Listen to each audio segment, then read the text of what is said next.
Hey there, savvy savers. Welcome back to another quick and easy finance tutorial. Today, we're tackling how to withdraw money from US Bank to Chime in 2025. With the ever-evolving world of banking, this process has gotten even smoother, but we'll walk through it step by step so you can do it confidently. Whether you're looking to move funds for everyday expenses or building your emergency fund, this guide is perfect for you. First things first, make sure you have accounts set up with both US Bank and Chime. In 2025, direct transfers are more seamless than ever, thanks to updated ACH systems.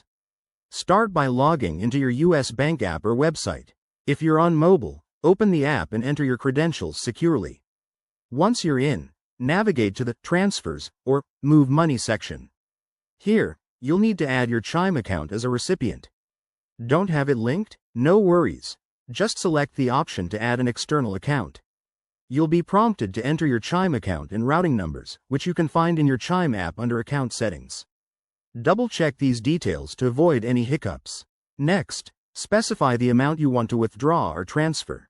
Remember, in 2025, US Bank might have daily limits, so keep an eye on that, typically up to $10,000 per day, but it varies. Hit Confirm and verify the transfer through a security code sent to your phone or email. This extra step ensures your money stays safe. Processing times have improved a lot by 2025, with most transfers hitting your Chime account in 1 to 3 business days.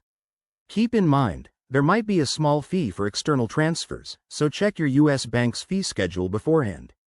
If you run into issues, like a failed transfer, contact customer support right away. They're usually super helpful. And just like that, you're all set. Withdrawing money from US Bank to Chime is a breeze once you know the ropes. If this helped, give it a thumbs up and subscribe for more finance tips. Stay smart with your money, and I'll catch you in the next video.